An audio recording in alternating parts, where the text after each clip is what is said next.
Vamos agora então ler o nosso texto bíblico dessa manhã. Nós estaremos nas parábolas de Jesus, hoje lendo Mateus capítulo 20.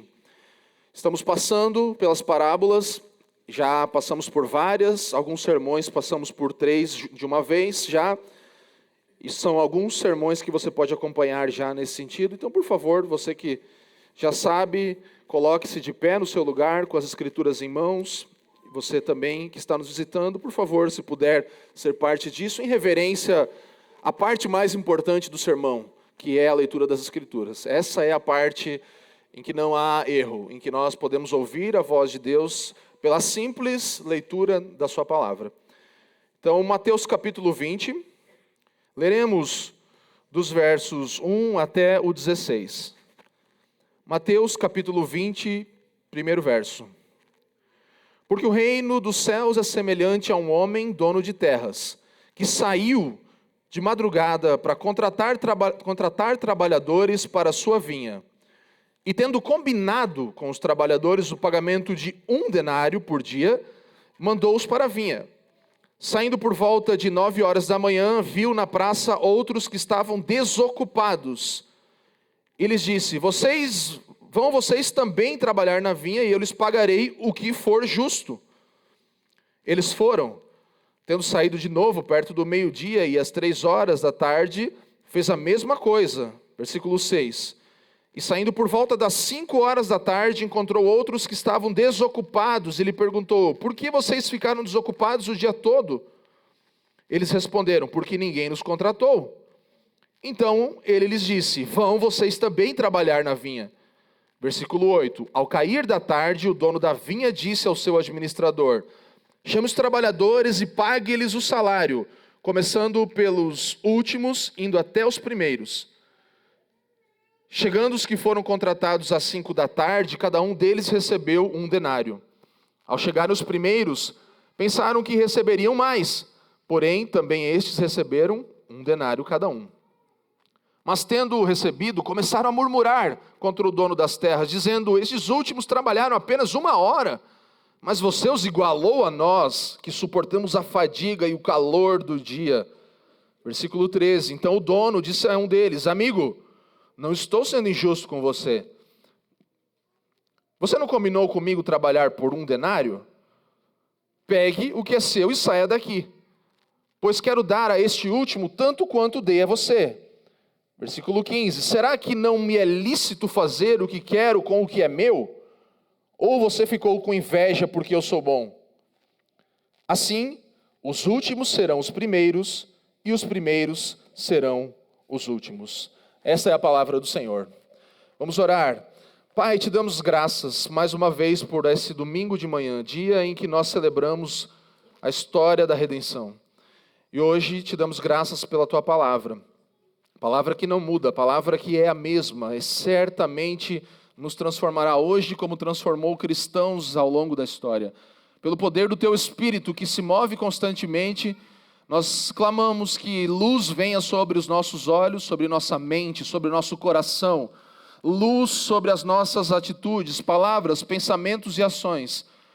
Deus, nós clamamos que o Senhor realmente condene o nosso modo errado de viver, nossos pecados, nossos ídolos sejam expostos à luz da tua palavra. Que haja arrependimento nessa manhã, que haja conversão nessa manhã, e aonde essa palavra e esse sermão chegarem, e também que haja mudança de vida. Reanima o fraco, acorda aquele que está dormindo, desperta aquele que está amortecido. Senhor, que a tua palavra opere com poder, que vejamos Cristo nas Escrituras nessa manhã, que vejamos o Filho de Deus nas palavras expressas. Pelas misericórdias do Senhor clamamos, edifica-nos ao redor da tua palavra, Senhor. Oramos em nome do teu Filho, Jesus Cristo. Amém e amém. Você pode se sentar.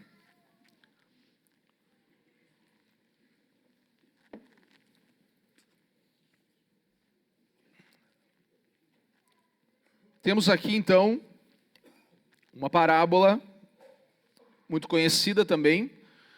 Não está talvez entre as mais populares, como o filho pródigo e seu irmão pródigo e o pai, não está talvez entre as mais populares como a parábola do semeador ou do bom samaritano, mas é uma parábola conhecida pelos cristãos. Essa parábola, sobre o que é essa parábola? Alguém se arrisca? Sobre o que é a parábola? Sobre o reino de Deus. Vamos lá.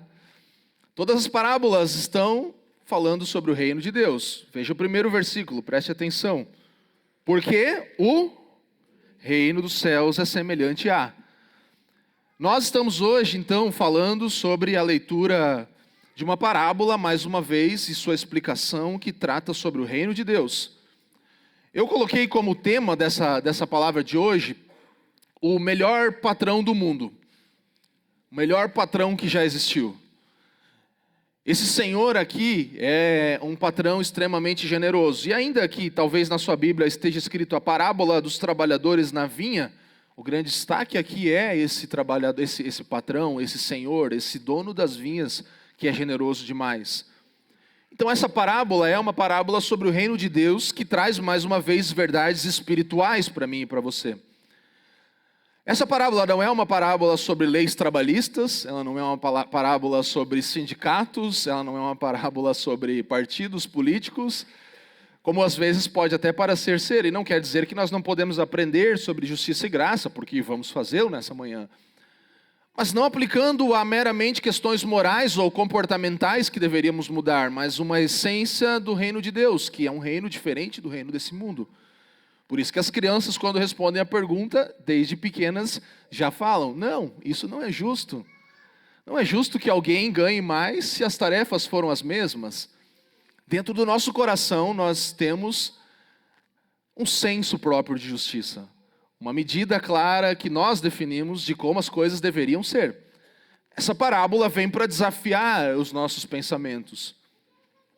É importante sempre que você vai para as Escrituras olhar para o contexto. Você que é um cristão, membro dessa igreja, que já ouviu muitos sermões, você sabe o quanto nós buscamos fazer isso e quanto você na sua vida devocional não deveria pegar um texto aleatório e tirar dele algumas coisas somente olhando para aquilo, para aquela realidade, aquele texto, aquela expressão, aquela frase isoladamente. Nós devemos sempre olhar para o contexto. E um contexto maior. Você pode fazer isso durante a sua semana, meditar em Mateus 18, 19, 20, e você vai perceber que tem uma temática principal acontecendo ali. Você vai olhar lá para o capítulo 18 da sua Bíblia, não vai lá agora, mas lá no 18 você vai perceber, lá no começo dele já, uma pergunta. Quem é o maior no reino dos céus? Quem é o maior, Jesus? Quem é o maior no reino de Deus? Pergunta dos discípulos. Eles estão indagando Jesus. E no capítulo 19, o apóstolo Pedro levanta uma questão. Um pouquinho antes ali, ele vai falar no versículo 27 do 19, ele levanta a questão mais ou menos assim. Jesus, nós largamos tudo. Nós te seguimos, nós abandonamos todas as nossas tarefas e coisas para te seguir. E o que será de nós agora que largamos tudo por causa de você, Jesus? A mesma temática está ali. Reconhecimento. Eu quero ser reconhecido. Meritocratismo. Eu quero ser conhecido. Eu quero que os meus méritos sejam honrados. Que aquilo que eu fiz, pelo qual eu trabalhei, tudo que eu abri mão da minha vida, eu abri mão de muita coisa para chegar aqui. E o que será de mim, Jesus? Quem vai ser o maior? E até mesmo depois dessa parábola, nós vemos depois a mãe dos discípulos falando, tem como meu filho sentar à tua direita, à tua esquerda? Nós vemos aqui o contexto inteiro falando sobre isso. Mérito, meu lugar, o que eu ganho? E eu que abri mão de tudo, quem é o maior? E Jesus, ele então decide responder com uma parábola. Eu acho que talvez a essa altura das séries aqui, você talvez já tenha percebido isso, que se você pergunta uma coisa para Jesus e ele responde com uma parábola, não vai ser uma coisa muito boa. Deu para perceber isso já, né? Ah, mas tal, daí Jesus fala, senta aqui, vamos conversar, vou te contar uma parábola. Você já sabe que vai dar num lugar que você vai, lá vem. E é o que Jesus faz. Ele fala, tá bom, vocês estão nessa temática. Quem é maior? E agora, o que a gente vai ganhar? A gente abriu mão de tudo. Senta aí que eu vou contar uma parábola para vocês. Eu vou explicar uma coisa para vocês que é um pouco diferente da mentalidade que vocês andam, como vocês caminham. Diferente do pensamento desse século. Ainda mais hoje para pessoas como nós, que baseamos a nossa existência, a nossa significância, baseamos a nossa identidade em méritos, em aquilo que nós produzimos, naquilo que nós conquistamos. E essa palavra se encaixa muito bem com a palavra da semana passada em Eclesiastes. Porque nós somos um povo que trabalha por mérito. Nós fazemos coisas, nós queremos desenvolver para sermos reconhecidos, nós queremos produzir, nós queremos entregar. Quanto você está entregando? Não, porque o que importa é o que você entrega. Bom, se você está entregando, está tudo bem. Nós somos movidos por produção. Nós vivemos em uma capital. Algumas cidades menores ainda têm um ritmo menor de vida, mais lento de vida, e um estilo de vida mais lento. Mas nós em uma capital, e nós como pessoas que trabalham e que estão na sociedade, não importa a área que você está, você é conduzido pelo ritmo de produtividade. Entrega mais. Entrega mais. Ontem mesmo, compartilhando com o irmão, a gente falando sobre isso, sobre propostas de emprego, sobre coisas que você tem que são muito boas, você vai ganhar 3, 4 vezes o seu salário e você vai poder prover para a sua família coisas que talvez você jamais proveria. Você vai ser um pai que vai dar tudo o que você não teve. Só que você não vai poder ser um pai. Você vai ser um provedor, um patrão, um entregador, alguém que dá. Alguém que produz, não alguém que está. E eu e você somos conduzidos por isso. Esse é o nosso ritmo. Quem nunca ouviu a frase? Trabalhe enquanto eles dormem. Trabalhe enquanto eles dormem. Bom, se eles trabalham 40 horas, você tem que trabalhar 100 horas por semana. Porque você não quer o mesmo resultado que eles, não é mesmo? Você quer produzir mais. Estude enquanto eles se divertem. Descanse quando? Quando você descansa? Descansa quando estiver rico. Aí você descansa.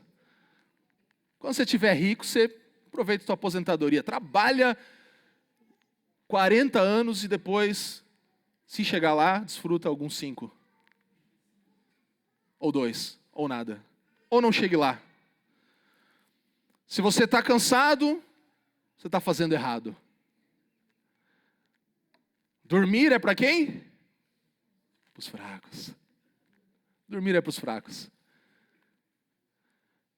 Esse é o ritmo que eu e você somos conduzidos no nosso dia a dia.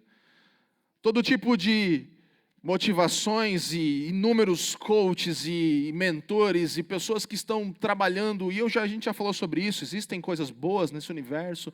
Você pode ser treinado por alguém a desenvolver a sua carreira, a sua vida, mas essas coisas todas que fazem você se sentir mal, por exemplo, se eu não acordar antes das 5 da manhã, eu nunca vou ser ninguém. Se eu não tomar banho gelado, eu não vou ser ninguém.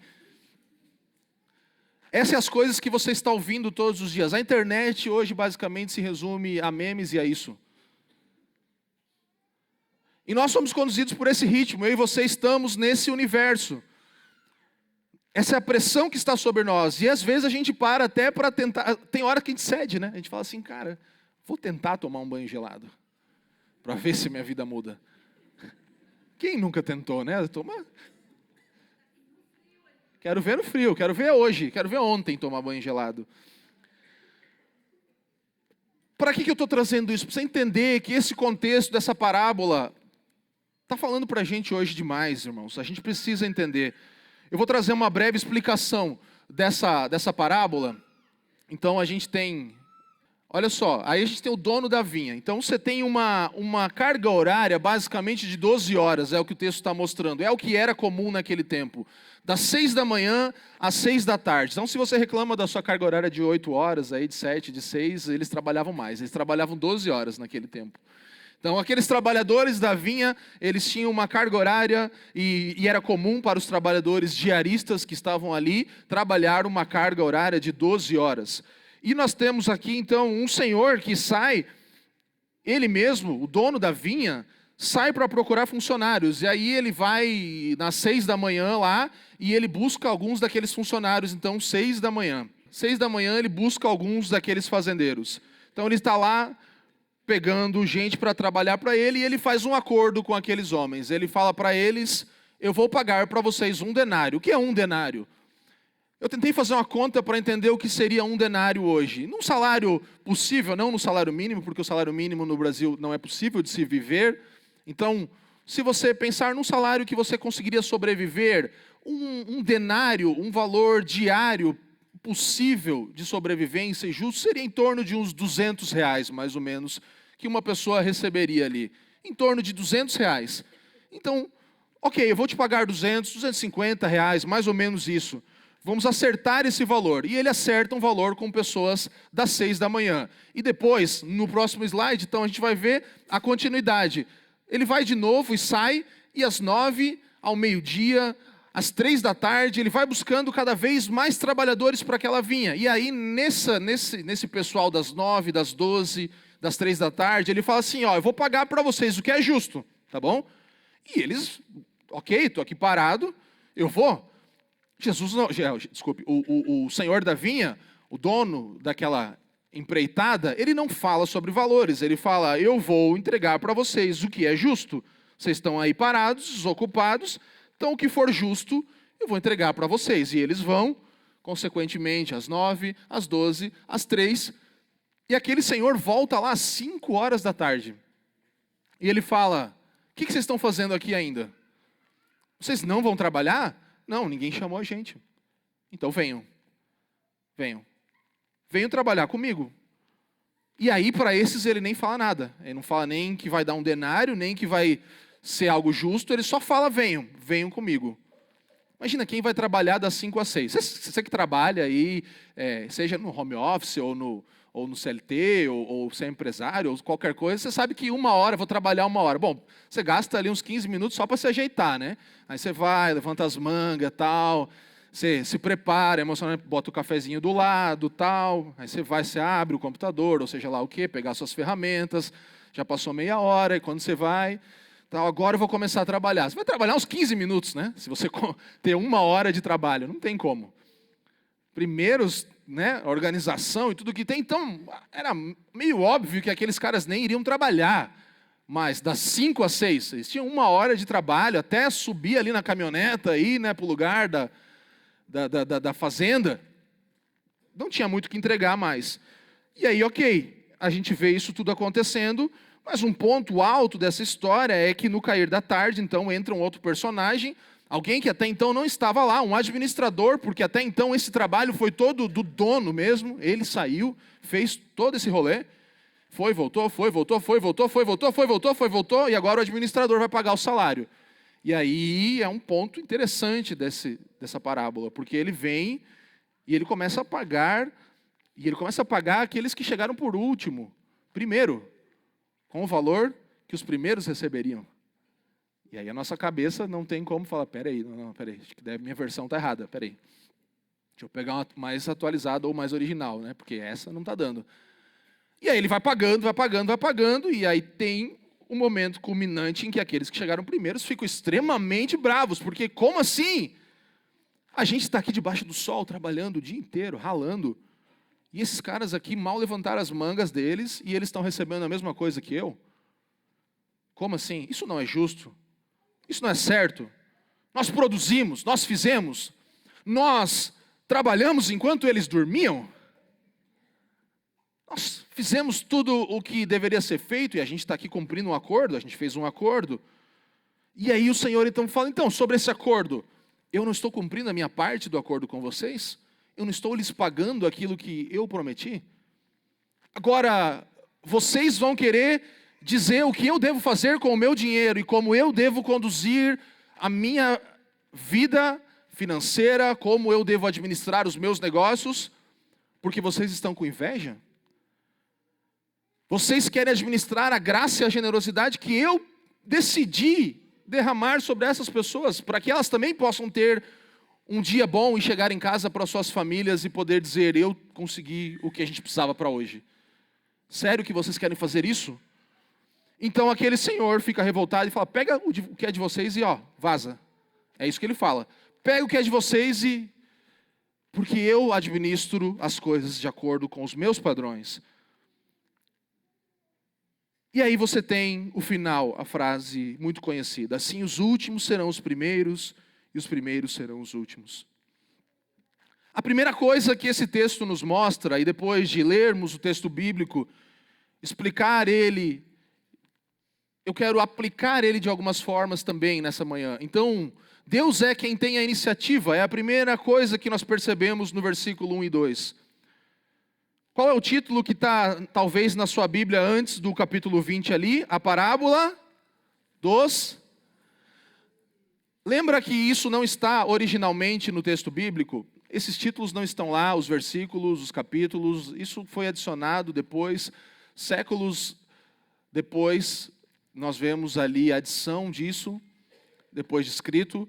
Especialmente esses títulozinhos que a sua Bíblia tem, eles, acredite em mim, muitas vezes podem te atrapalhar mais do que te ajudar.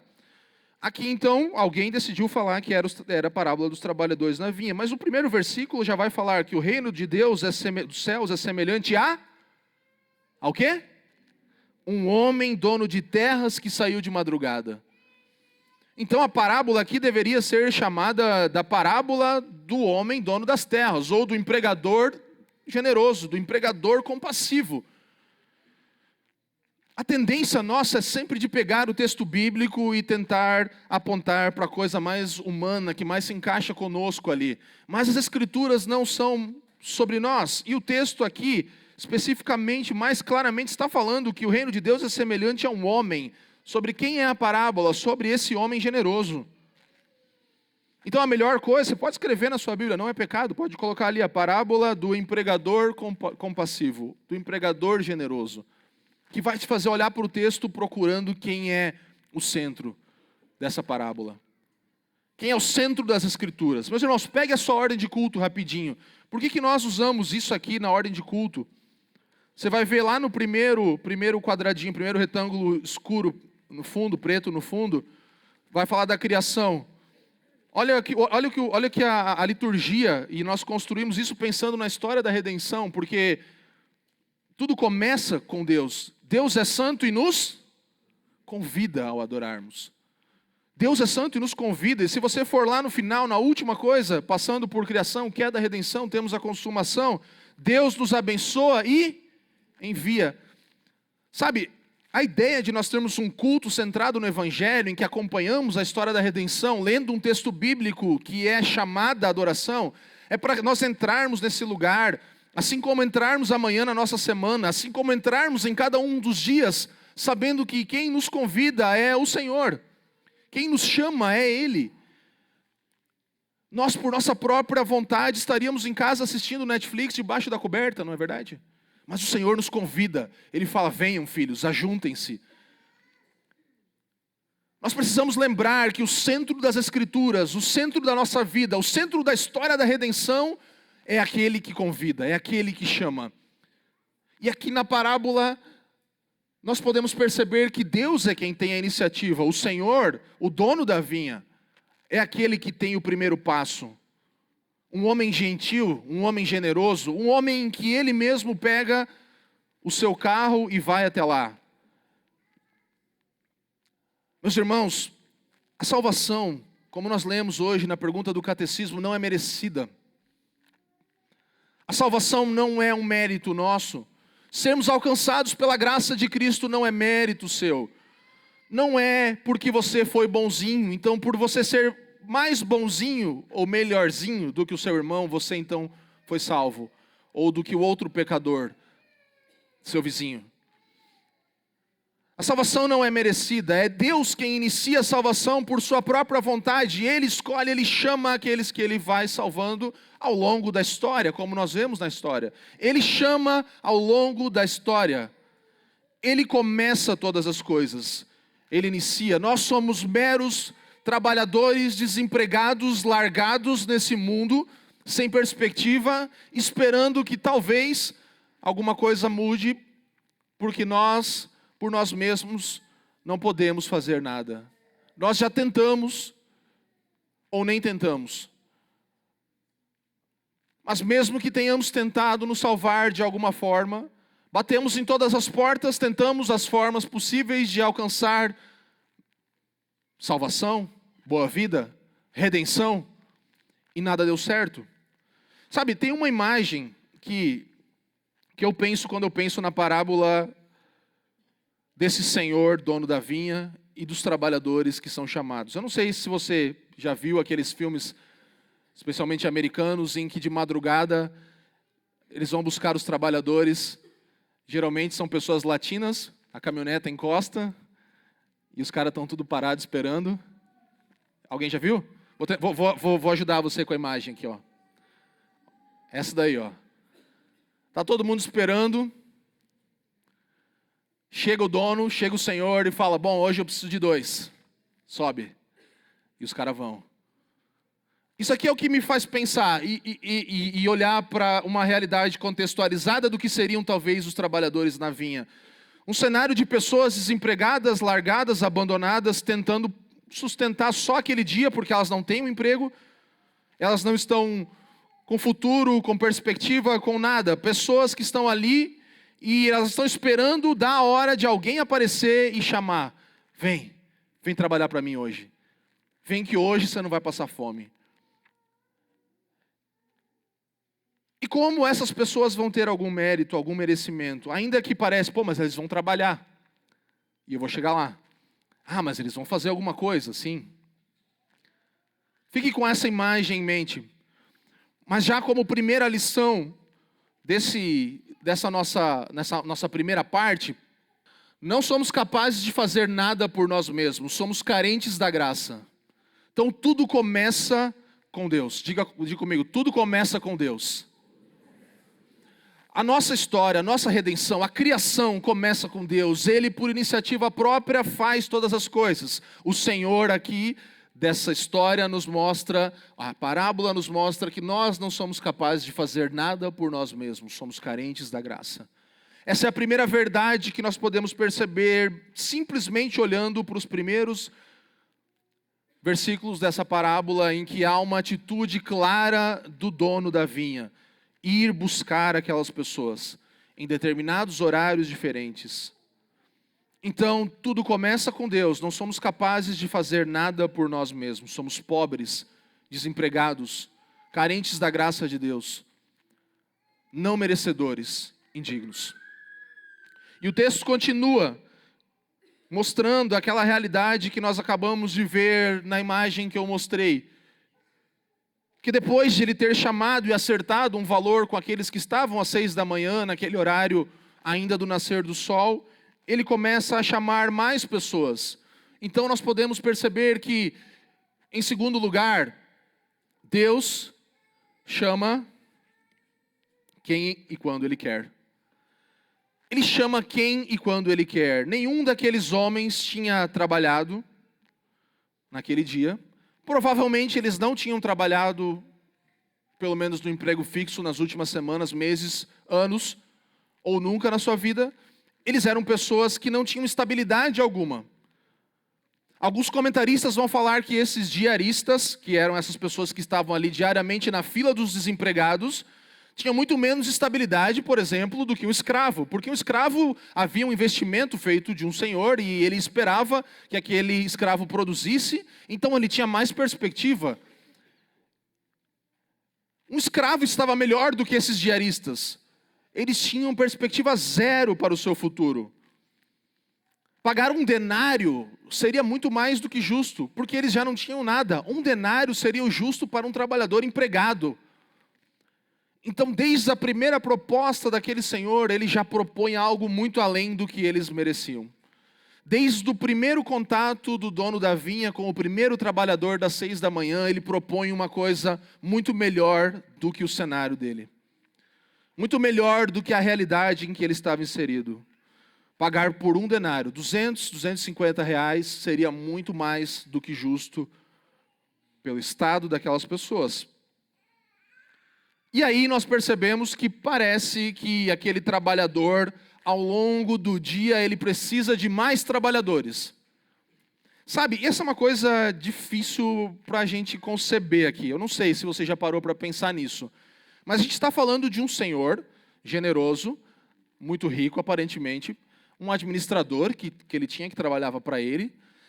Será que ele estava realmente chamando aqueles trabalhadores porque ele precisava de mais gente para trabalhar? Será que ele não tinha o mínimo de organização para saber quantas pessoas ele precisaria logo cedo de manhã?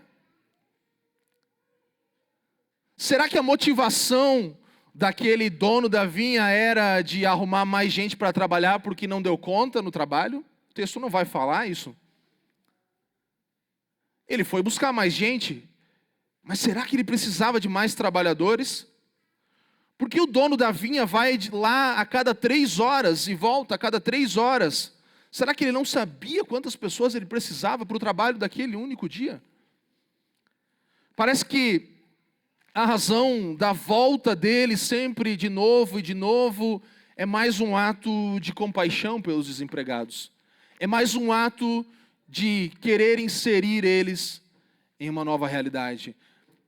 Se ele era alguém rico, ele poderia simplesmente ter falado: vou dar uma esmola para vocês, especialmente os das 5 da tarde, não é verdade? Era mais fácil ele falar: cara, pega aí, sei lá, 50 e vai para casa, cara, pelo menos você paga a tua condução, né?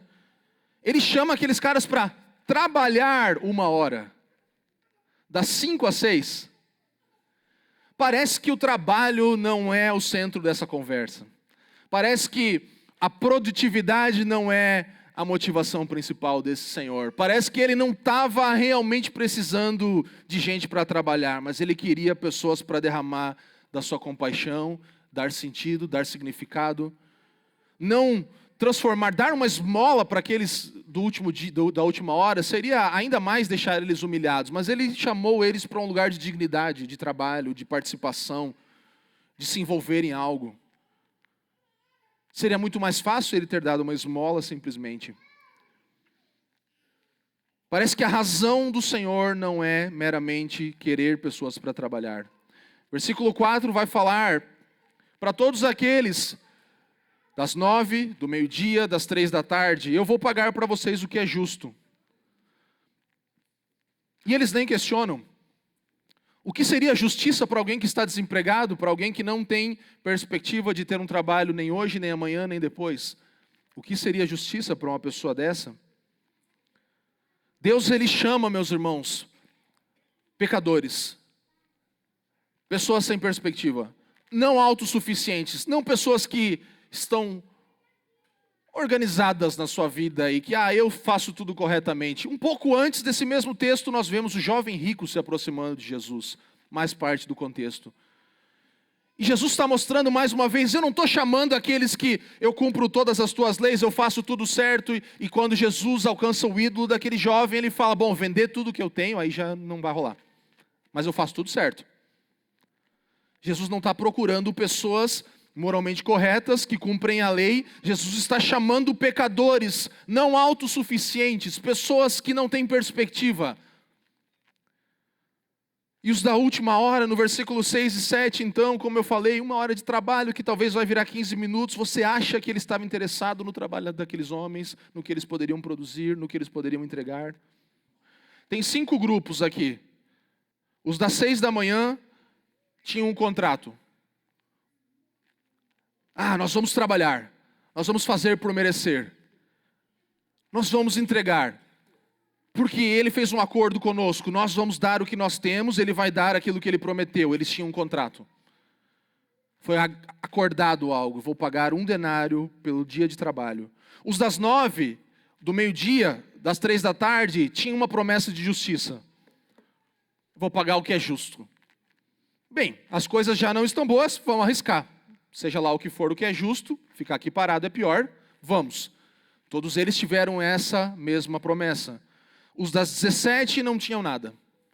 O dia está perdido, eu não vou conseguir nada, ninguém me contratou, vou subir na caminhonete e dar uma volta, pelo menos, né? Vou lá ver o que é, quem sabe isso aqui eu possa, sei lá, mostrar meu trabalho e amanhã ele me chame, talvez seja uma perspectiva. Então você tem 5, mas 3 tipos, basicamente um que tem um contrato, 3 grupos que o que for justo eu vou pagar, e os outros que não tem nada. E é interessante aqui que, se nós entendemos que Jesus e aqui o Senhor da vinha e Deus como Criador e nosso Redentor, Ele não nos chama para trabalhar, ainda que Ele tenha feito isso e Ele nos dá a oportunidade de trabalhar em prol do Seu reino, Ele nos dá a oportunidade de produzir boas coisas, Ele nos dá a oportunidade de servir para o bem do outro, de poder gerar coisas que abençoem o mundo onde nós estamos. O trabalho não é a primeira coisa, não é a primeira motivação.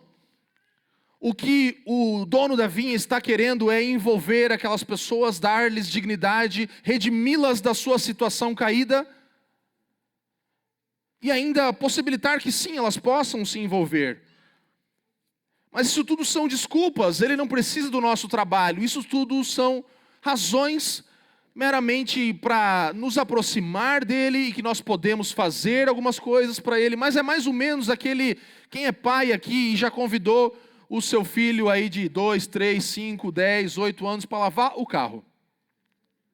Experiência frustrante, né, geralmente assim, acaba tendo um risco, né, quando vê, tá ali com a brita ali na esponja, né. É mais ou menos isso, especialmente esses caras das 5 da tarde, porque os outros ainda achavam, não, a gente vai entregar. Hoje, viramos a noite, trabalho enquanto eles dormem, vou dormir quando ficar rico. Beleza, aí isso vai mudando, mas os últimos, eles são esses caras que já não vão vai mais lambuzar do que ajudar. Por que o pai chama o filho para ajudar a lavar o carro, né? Não é para entregar, não é para produzir. Senão você pagava para lavar car, né? É para envolver, é para ensinar, é para aproximar, é para estar perto, é para ter comunhão. É para corrigir. E isso parece aqui o coração desse Senhor. Então ele não está mais preocupado na produção, ele não está preocupado no que vai ser entregue, ele está preocupado em trazer dignidade. O convite é a principal coisa. Venham. Venham. Vem comigo. Vem comigo. Sabe, quando você vai no mercado, sei lá, fazer alguma coisa, você fala, vou chamar um irmão. Geralmente vai demorar 3 vezes mais, tua esposa vai ficar brava que as compras não chegaram, mas você vai produzir comunhão, você vai aproximar, você vai estar perto, você vai romper, transcender os limites da produtividade, do entregar. Ele quer nos envolver. Deus trabalha pelos seus. Quanto mais consciência temos de que nada somos, mais gratos somos. É isso que a parábola está mostrando aqui. Aqueles que tinham menos consciência, ainda que também estavam necessitados do emprego, eles têm uma postura muito mais, isso não é justo, eu trabalhei o dia inteiro. Os que chegam depois e têm mais consciência do tipo assim, eu acho que o que é justo tá bom, vamos lá. Eles já têm mais consciência, eles não brigam no final do dia. Aqueles que sabem que estão perdidos, que não vai dar bom. Aqueles que entendem que se não for por causa desse Senhor, ninguém vai me contratar às 5 da tarde. Eles são extremamente gratos. Eles agradecem, eles se envolvem naquele momento com alegria. Eles são muito felizes porque receberam muita graça. Todos receberam graça, mas aqueles que ainda têm o coração cheio de méritos, cheio de desejo por produzir, cheio de eu vou receber, se eu entregar, eu vou receber mais, se eu fizer mais. Não encontram gratidão no seu coração, encontram inveja, encontram briga, encontram discórdia, encontram injustiça. Não é certo. Quanto mais nós temos consciência de que nada somos, mais gratos nós somos, meus irmãos. E nós vemos na continuidade desse texto que Deus opera nos seus padrões. O versículo 8 é o ponto alto dessa parábola. Olhe para a sua Bíblia. Na versão NAA o texto diz, ao cair da tarde o dono da vinha disse ao seu administrador, chame os trabalhadores e pague-lhes o salário. Começando pelos últimos, indo até os primeiros. Quando ele fala salário, ele está falando do pagamento de um dia. Só de ouvir aquilo,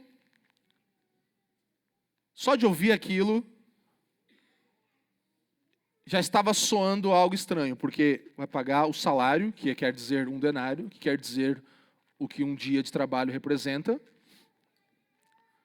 nós já vemos algo estranho. Nós vemos aqui uma outra coisa, um administrador aparece na história. Então essa outra coisa que salta aos olhos, que não estava ali ainda. E a outra coisa ainda mais chocante é que ele começa pelos últimos. Aqueles que já estavam cansados, doidos para ir para casa, são deixados por último. O proprietário na parábola de Jesus aqui, ele vai mostrar nos versículos 8 e 9 extrema generosidade, a oferecer àqueles diaristas 1 denário por um dia de trabalho. A todos eles a generosidade estava expressa. Não importa o quanto trabalharam ou não, 1 denário era generosidade extrema. Era o que era justo para um dia, sim, para um trabalhador que estava empregado, mas aquelas pessoas estavam ali prontas a negociações, e eles realmente estavam precisando, e 1 denário é mais do que o justo, muito mais do que os diaristas costumavam receber, de acordo com a história, por um trabalho manual. Obviamente, a equipe das 6 da manhã aceitou o trabalho, os termos e foi. Mas aí, nós vemos nesse momento uma inversão nos pagamentos. Os últimos ganham o pagamento primeiro. Os últimos estão recebendo o pagamento primeiro. Os primeiros estão lá porque o Senhor tinha uma lição para ensinar. Ele queria que aqueles lá soubessem quanto o primeiro ia ganhar. Você entende que podia ter sido o contrário? Ele podia fazer a mesma coisa, pagar 1 denário para todo mundo, mas pagasse primeiro os que chegaram de manhã, para eles não ficar com inveja. Que aí eles pegavam o salário deles e iam embora e nem sabiam o que aconteceria com os últimos. Entende? Ele pagava os das 6 da manhã, ia embora, receberam 1 denário, pagava das 9, pagava todo mundo, ninguém ia brigar, todo mundo ia embora, e os outros iam sair pulando de alegria por último. Mas não, ele inverte, ele fala, eu vou primeiro pagar os que chegaram e trabalharam 1 hora, 15 minutos, talvez. Porque ele estava querendo ensinar generosidade, ele estava querendo mostrar para que os outros vissem. Ele queria que os outros percebessem quão generoso ele é e quanto aquele dia inteiro era sobre isso, sobre generosidade derramada livremente de acordo com a vontade do dono da vinha. Aleluia. Meus irmãos, a inversão de pagamentos tem essa intenção. Mostrar a graça do Senhor. Imagina os estágios desse negócio acontecendo. Aquela fila, e aí os que chegaram às 5 da tarde recebendo. 5 da tarde receberam 1 denário. Os caras que estavam lá no final da fila, porque já estava organizado, eles falaram, opa, se os que trabalharam 1 hora ganharam 200, imagina eu que trabalhei 12. 200, 400, 600, 800, 2.400. É hoje que eu vou tirar a barriga da miséria. 2.400. Para um dia, nunca na história desse país, né? E aí aquela empolgação, aí chega o próximo que chegou ali às 3 da tarde, 1 denário também. Daí eles, peraí, 1 denário? Então. Mas tudo bem, porque também não está tanta diferença. Aí chegou o das 3, do meio-dia.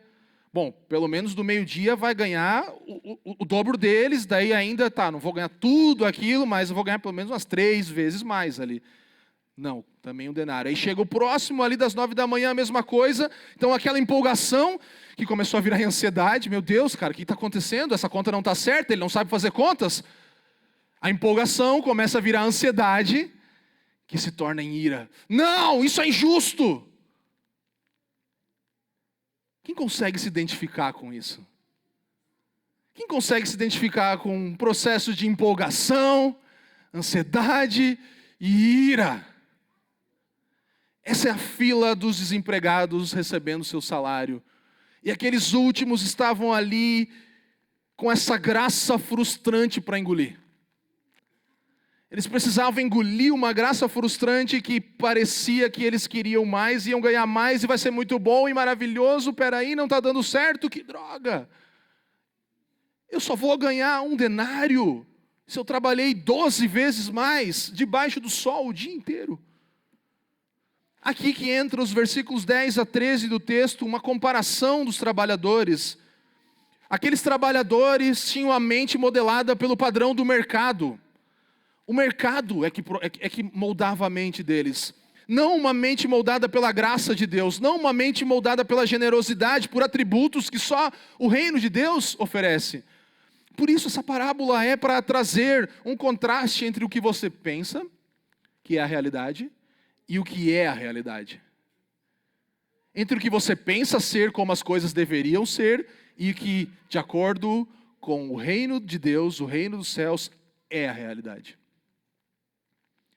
Para a mente deles voltada para o mercado, o valor deles como seres humanos está diretamente relacionado a quanto eles recebem, a quanto eles entregam, a quanto eles produzem, a quanto eles estudaram, a quantas horas eles passaram debaixo do sol, a quanto tempo eles ficaram aguardando. Para a mente deles e para a sua e para a minha mente, muitas vezes voltada para o mercado, para a produção, a nossa cabeça e o nosso pensamento de valor está baseado naquilo que nós recebemos e entregamos. Utilitarismo. Relação de dar e receber. Demanda. Suprimento e demanda.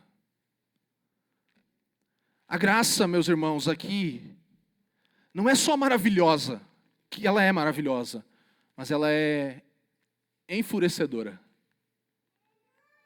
A graça desse dono da vinha é enfurecedora.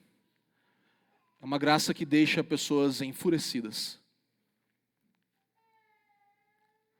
R.C. Sproul vai dizer que o fato de estar respirando essa manhã é um ato de misericórdia divina. Deus não me deve nada. Eu devo tudo a Ele. O fato, meu irmão, de você estar respirando nessa manhã é pura misericórdia de Deus. Deus não te deve nada. Você deve tudo a Ele. É aqui que nós encontramos o Evangelho nas parábolas. É aqui que nós encontramos a graça divina, que é uma graça maravilhosa, mas também para algumas pessoas e para alguns de nós, em alguns momentos da nossa vida, é enfurecedora. Eles, igual a nós, eles vão receber graça igual nós, mesmo salário que nós, que trabalhamos, que fizemos, que ficamos o dia inteiro debaixo do sol. Irmãos, nós somos ou não somos os mesmos, nós somos ou não somos iguais diante de Deus. Nós falamos que somos. O mundo luta por igualdade, nós queremos igualdade, igualdade. Mas essa igualdade parece que só é válida desde que, tudo bem, mas eu quero mais. Tudo bem alguém ser igual a mim, mas então vamos distribuir para eu ter um pouquinho mais também. Não todo mundo chegar na minha medida. É legal que todo mundo chegue na minha, mas essa medida daí é bom que eu também suba um pouquinho. Então a igualdade já morreu. Nós somos ou não somos iguais? Nós queremos tanto igualdade. E os padrões desse mundo jamais vão oferecer igualdade. Essa é a maior antagonia, é a maior utopia que nós estamos buscando. Nós vamos sempre ter, Jesus falou, sempre haverão pobres entre vocês. E nós somos responsáveis por dar dignidade àqueles que perecem. Mas um conceito de igualdade real e de valor, não estamos falando de classes sociais. Aqui nós temos pessoas que trabalharam menos e mais, nós não estamos falando sobre socialismo, nada disso. Estamos falando sobre valor, sobre identidade, sobre significado da sua vida. Você pode ter significado e dignidade diante do dono da vinha, igual ao seu irmão que trabalhou mais ou que trabalhou menos, que foi mais correto, menos correto. Se a graça te alcançou, a graça coloca você num lugar de igualdade com seus irmãos, meu irmão. Eles iguais a nós, sim. Nós precisamos entender, isso aqui de novo se conecta muito com o que o Leandro falou semana passada, especialmente sobre Rockefeller, quando foi perguntado, né, quanto dinheiro é suficiente. Quem sabe a resposta? Qual foi a resposta? Quanto que é suficiente? Um pouquinho mais. Quanto que seria o salário assim bom para você? Um pouquinho mais. Não é um valor específico, é sempre mais. Para aqueles que têm pouco é um pouco mais, para aqueles que têm muito é um pouco mais. É como o mercado, é como a produtividade orienta a nossa vida. E infelizmente eu e você estamos nos alimentando disso, por isso que a gente está tão ingrato, tão cheio de reclamações.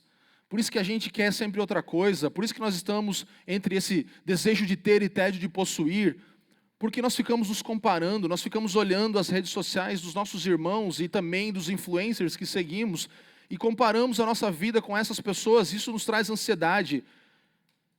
Isso primeiro nos faz olhar muitas vezes com empolgação. Fala, olha que legal, se ele tem, talvez Deus vai me abençoar, ainda mais que ele é um servo de Deus. E aí isso vai levando para depois um momento de ansiedade. Opa, passou mais um ano e eu ainda não tenho. Mais um outro e eu ainda não tenho. E depois termina em ira. Sério que eu nunca vou ter? Deus é injusto, Ele não me dá aquilo que Ele deu para o outro.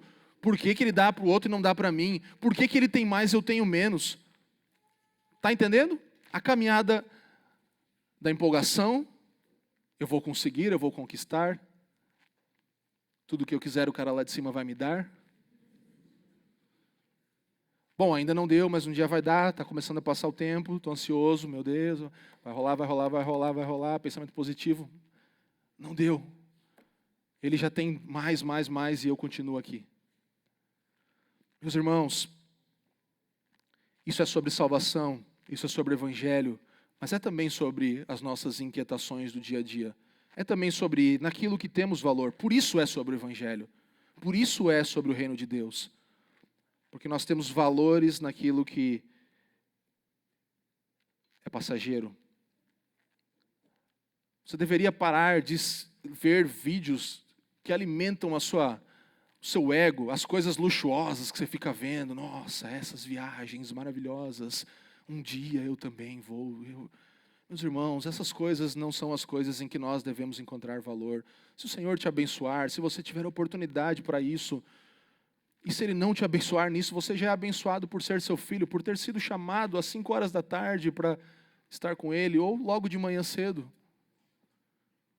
Não se preocupe com os resultados que você vai colher nessa vida, na produtividade, no quanto você vai entregar. Não se preocupa com isso. Só que se você está alimentando o teu ser, em vez de olhar para as Escrituras e todos os dias derramar lágrimas, chorar e orar e dar graças pela sua salvação e orar pela salvação do outro, em vez de fazer isso, você gastar tempo se alimentando de um mundo de coisas que você deseja, que você almeja, você vai viver frustrado. E Jesus aqui mostra que o dono então da vinha, nos versículos 13 a 15, tem uma resposta à inveja. Ele é justo, mas ele também é misericordioso e compassivo. Ele cumpre o seu contrato com os trabalhadores, mas ele também é compassivo e misericordioso com os demais que não trabalharam a mesma coisa. Meus irmãos, olha só, Deus nunca dá menos do que Ele prometeu. Mas muitas vezes Ele dá infinitamente mais do que tudo que nós pensamos, pedimos ou imaginamos. Para você ou para o seu irmão, não interessa. Ele nunca vai nos dar menos do que Ele prometeu, mas tantas vezes Ele decide, de tantas formas, com tanta graça, dar muito mais do que nós pedimos, pensamos ou imaginamos. E o texto vai dizer aqui, o dono da vinha responde no 13, amigo, eu não estou sendo injusto com você. Você não combinou comigo trabalhar por 1 denário? Pegue o que é seu e saia daqui. Pois quero dar a esse último tanto quanto dei a você. Será que não me é lícito fazer o que eu quero com o que é meu? Ou você ficou com inveja porque eu sou bom? O autor, teólogo Kenneth Bailey, ele faz uma paráfrase, eu gostaria de lê-la para você, mais ou menos poetizando aqui, ou tentando trazer o espírito do que esse mestre está comunicando. Ele fala assim, vocês não têm do que se queixar? A justiça foi feita, eu paguei-lhes o que combinamos. Vocês são livres para fazer o que querem com o que lhes pertence. Eu sou livre para fazer o que me agrada com o que é meu. Decidi pagar a esses homens um salário mínimo. Vocês podem ir para casa, para sua esposa e seus filhos e orgulhosamente anunciar que encontraram trabalho, receberam um salário de um dia inteiro. Eu quero que esses outros homens possam voltar para casa com a mesma alegria no coração e com o mesmo dinheiro no bolso. Quero que os filhos e a esposa deles se orgulhem deles, como suas esposas e filhos se orgulham de vocês também. Então, vocês trabalharam no calor do dia, não é? Certo. E aqui ele conecta isso com todo o contexto. E o que vocês acham que eu estava fazendo durante o calor do dia? Tirando um cochilo? Eu estava na estrada, indo e voltando do mercado, tentando demonstrar compaixão para com os outros que, como vocês, estão precisando de emprego. Eu poderia ter enviado o meu administrador para fazer isso, não enviei. Eu mesmo fui para demonstrar solidariedade para com os homens e ajudar a aliviar o seu sofrimento. Por que vocês estão com inveja deles e com raiva de mim? Vocês devem entender que eu não sou apenas justo, também sou misericordioso e compassivo. Porque a misericórdia e a compaixão fazem parte da justiça. Vocês nunca leram os cânticos do servo do profeta Isaías? Com que base a graça que demonstro para com os outros irrita vocês? Parece que vocês não se importam se eles conseguem preservar a dignidade e alimentar a sua família. Vocês querem mais para vocês mesmos. Eu decidi dar mais de mim. Vocês querem ficar mais ricos no fim do dia. Eu preferi ficar mais pobre no fim do dia. Não tentem me controlar. Peguem os seus salários justos e caiam fora daqui. É duro. Tão duro quanto o nosso coração. Tão duro quanto nós que queremos sempre mais para nós mesmos. Enquanto Jesus nos ensina, eu decidi dar mais de mim. Tão duro quanto nós que lutamos para ficar mais ricos no fim do dia, enquanto o nosso Senhor decidiu ficar mais pobre no fim do dia. A terceira lição e última desse sermão, dessa série, é que Deus não nos deve nada. Repita por favor comigo e fala para você mesmo, Deus não me deve nada. Isso é uma oração, meus irmãos.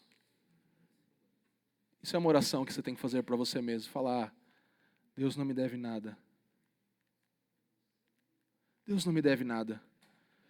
Comparação que leva à inveja é um pecado humano. É a nossa natureza. Pecado humano. Generosidade é um atributo divino. Aqui está a diferença entre todas as conversas de Jesus com aqueles discípulos e o que ele apresenta. Todo o padrão de produtividade, recompensa e mérito contra o padrão da graça de Cristo no reino de Deus. Enquanto comparação, inveja são naturais a nós, natural ao nosso Senhor é derramar generosidade, graça, misericórdia, compaixão. Veja, o padrão do reino é totalmente outro. A mesma graça que ele oferece aos seus discípulos que caminharam com ele desde o início, é por isso que aqueles discípulos estavam perguntando, nós estamos com você desde o começo. A mesma graça que Jesus oferece àqueles discípulos que estavam com ele desde o começo, desde quando ele os chamou, é a mesma graça derramada sobre aquele ladrão na cruz nos últimos minutos da sua vida. Ah, mas nós andamos muito mais com você, nós abrimos mão de tanta coisa nessa vida, eu deixei de fazer muita coisa para servir, eu deixei de construir uma carreira. Jesus ele mostra na cruz do Calvário, naquele último momento, que ele decide derramar da mesma graça que ele deu para os discípulos, desde o primeiro dia em que ele os chamou, caminhando por ele 3 anos. A mesma graça é entregue a um ladrão na cruz. E olha o que é interessante, ele recebe o pagamento primeiro, né? Ainda hoje, você vai estar comigo no paraíso. Ainda hoje você vai desfrutar daquilo que todos os filhos de Deus desfrutarão. E muitos podem olhar para isso e falar, como? Que vida um ladrão viveu? Que vida um ladrão viveu para merecer isso? Ele não mereceu. Por isso eu concluo, lembrando você do contexto, nós largamos tudo. Quem é o maior? Eu tenho feito tudo para te servir. Todos os mandamentos eu tenho cumprido. Será que meu filho pode sentar ao teu lado direito? Todo esse contexto aqui nos mostra o nosso coração. E eu quero te perguntar algumas coisas para encerrar, e eu queria que você pensasse nelas. E a primeira coisa que eu gostaria que você saísse daqui pensando é, onde está a tua justificação? O que te traz justificação? Onde está a tua redenção? No grupo 1, das 6 da manhã, no meu trabalho, no quanto eu fiz. Consequentemente, no quanto eu espero, entendo, e pelas contas que eu fiz, mereço receber. Tua justificação está nisso ou está como os demais? Na graça do Senhor, Ele prometeu o que é justo, mas deu muito mais. Ele falou, o que é justo eu vou pagar para vocês. Ele deu muito mais. Ele entregou-se muito mais do que nós merecemos. Onde está a tua justificação? E essa pergunta vai responder outras perguntas, como você define os outros ao seu redor? Porque aqueles trabalhadores da primeira hora estavam definindo os outros baseados em quem eles eram e no que eles tinham feito, não na graça do dono da vinha. Como você define os outros? O que você pensa do seu irmão? O que você pensa do seu vizinho? É baseado em quê? Em quem você é? E você se torna o padrão de comparação? Ou é baseado na graça de Deus? Como você enxerga o próximo? No seu padrão ou no padrão do reino? E minha outra pergunta, como você define então quem Deus é? Porque dependendo de como você se justifica, dependendo de como você vê o outro, reconhece o outro, chama o outro de injusto, você também chama Deus de injusto se você se baseia no que você fez. A sua visão de quem Deus é muda se você olha no seu padrão ou no padrão do reino de Deus. Deus, você é injusto. Baseado em quê? Baseado no que eu fiz. Baseado nas minhas horas de trabalho. Baseado no meu desgaste. Baseado na minha vida. Deus é injusto. Ou você tem um conceito de quem Deus é baseado no que Cristo fez. Entrega total. Rendição completa. Isso nos leva a duas opções para nós vermos o mundo inteiro. Como você enxerga? Qual é o óculos que você tem para ver o mundo e ver a sua existência, as suas horas e dias comuns? Você olha para o mundo com óculos do que você fez, do que você tem feito ou do que Cristo fez? Como você se vê? Como você vê o outro? Como você vê Deus? Como você vê a vida? No olhar do que você fez e do que você tem feito, você se relaciona com Deus baseado no que você fez, no que você tem feito. Você se relaciona com o outro com base no que você fez ou no que você tem feito. Ou você se baseia no que Cristo fez. Você se baseia no Evangelho, na Boa Nova, naquilo que Cristo fez por nós, meus irmãos. Esse é o desafio dessa parábola. É nos levar ao arrependimento e olharmos para nós mesmos e pensarmos o que tem guiado e orientado a nossa vida. Por isso você precisa estar aqui hoje, para ouvir o Evangelho, para amanhã conduzir a tua vida, não baseado no que você fez ou fará, mas no que Cristo fez. Amém? No final aqui é interessante, porque o final da parábola, assim como no filho pródigo a gente não sabe o final, assim como em algumas parábolas a gente não sabe o final. Tá, e agora? O que aquele filho mais velho fez? Não sei. E agora? Como é que foi que terminou isso aqui, Jesus? E ele está falando, digam para mim, ouvintes da parábola. Vocês vão dizer como isso vai seguir. Vocês vão responder. Aqueles homens desencorajados, sem perspectiva, se tornaram em pessoas trazendo de volta para casa o que compartilhar com a sua família. E os outros ouvintes, como agirão? E você que está agora ouvindo, como agirá? Mas afinal, não vai ter nenhuma recompensa por aquilo que eu faço, né? E aqui a gente teria que ter todo um outro sermão para falar das recompensas ou não. E nós vamos ter muitos entendimentos, discussões. Será que haverá? Como será os galardões? E eu não vou entrar nisso, é muito longo, nós não temos como falar disso hoje. Mas nós temos certo que 1 Coríntios capítulo 3 vai dizer sobre diferentes recompensas de acordo com a fidelidade, que Cristo no seu trono julgará. Ele dirá, se o que alguém construiu permanecer, esse receberá recompensa. Se o que alguém construiu se queimar, esse sofrerá prejuízo.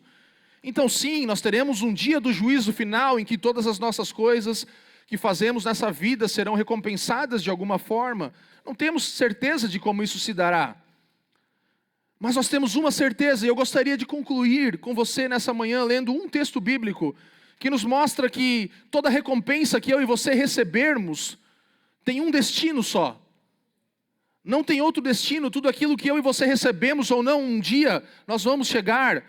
Apocalipse, meus irmãos, no capítulo 4:10 vai falar do destino de todas as recompensas que eu e você recebemos. Os 24 anciãos se prostravam diante daquele que está sentado no trono, adoravam o que vive para todo sempre e faziam o quê?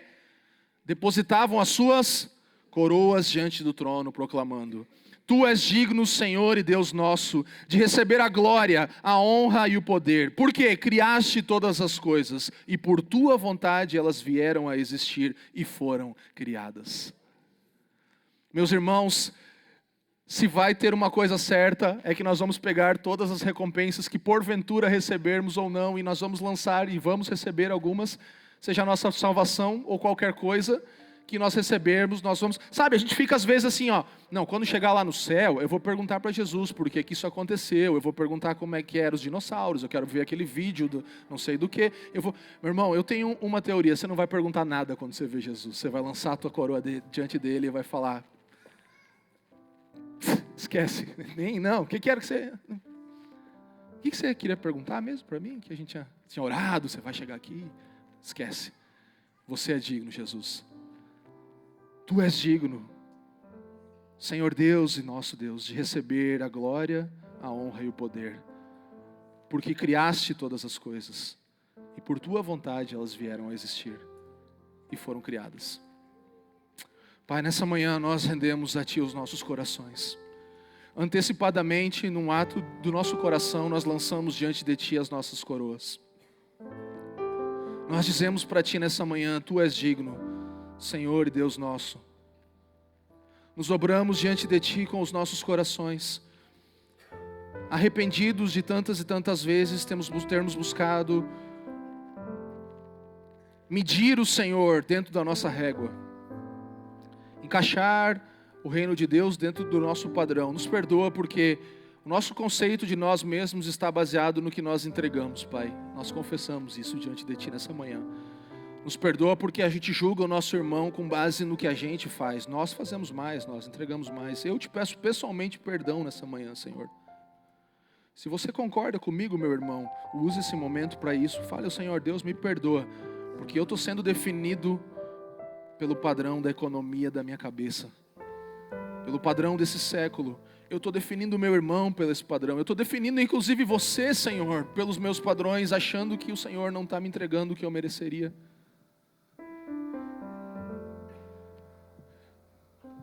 Deus, eu oro pedindo que o Senhor derrube esses padrões do nosso coração ao nós meditarmos nos padrões do reino do céu, Senhor.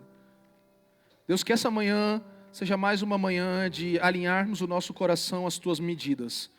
Assim como bússolas desreguladas com o norte invertido, que nós possamos ser nessa manhã realinhados pela Tua palavra e por tudo que ouvimos aqui, Espírito de Deus. Que isso gere frutos em nós, Senhor. Frutos de compreensão de que não precisamos ficar mais ricos, mas podemos ser generosos e ficar um pouco mais pobres. Não precisamos trabalhar mais para nós, mas podemos descansar naquele que trabalhou por nós. Somos encorajados a fazer algo de bom com o fruto do trabalho das nossas mãos, mas não a ponto de perdermos o controle e aquilo que se torna empolgação virá ansiedade e depois ira. Senhor, nos perdoa pela nossa empolgação errada. Nos perdoa por ter olhos voltados para algumas coisas que o Senhor não deseja que os nossos olhos se voltem. Nos perdoa por ansiedades do nosso coração, baseados no nosso futuro, mas como vai ser amanhã, o que vai ser da minha aposentadoria. Senhor, nos perdoa por isso. E nos perdoa também porque nós terminamos irados em nosso coração, porque não conquistamos aquilo que achávamos que era nosso. Nessa manhã, Deus, volta os nossos olhos para Ti mais uma vez, pelas Tuas misericórdias, Senhor. Volta os nossos olhos para a salvação das nossas almas. Volta os nossos olhos para a riqueza das coroas que o Senhor vai entregar diante de nós, as quais depositaremos aos Teus pés, porque Tu és digno. Porque todas as coisas foram criadas por Ti. E por causa de Ti vieram a existir. Te damos graças em nome de Jesus.